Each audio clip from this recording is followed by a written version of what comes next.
Howdy, Cal folks. It's Norman here. I'm going to talk to you through how to set up your Google Classroom. It's slightly different than last year and in an annoying way.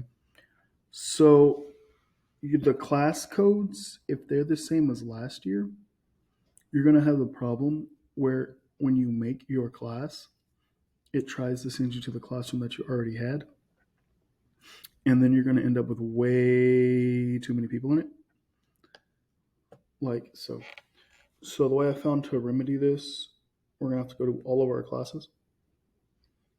We're gonna have to click the three dots, they might be hard to see, and archive all of our classes before we create the new ones.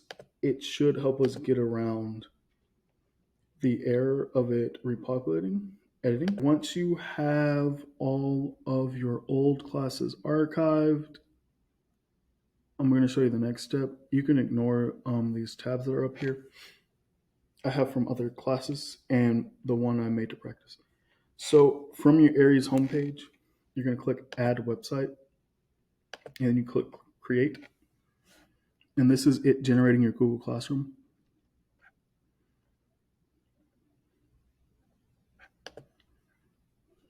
So then we can click Visit Site. It's going to ask us to accept that we're teaching this class. The student number is going to update as it calculates. We have a nice, fresh, brand new class. It is imperative that you go to your settings and immediately change your name. We have to do this one at a time. Otherwise, all of your classes will say the base name. I like putting the period and then the year so I know exactly what I'm looking at.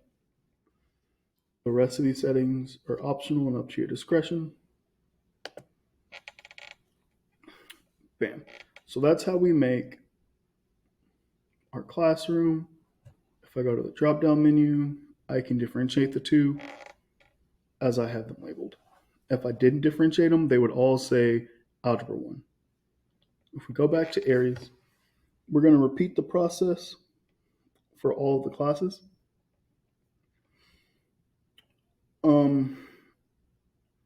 If we go to this, we don't want to add a website yet. I will tell us what to do in the spring about the future terms because those are the spring semester. I hope this series helped. If you have any other questions, let me know. Norman at ednaisd.org.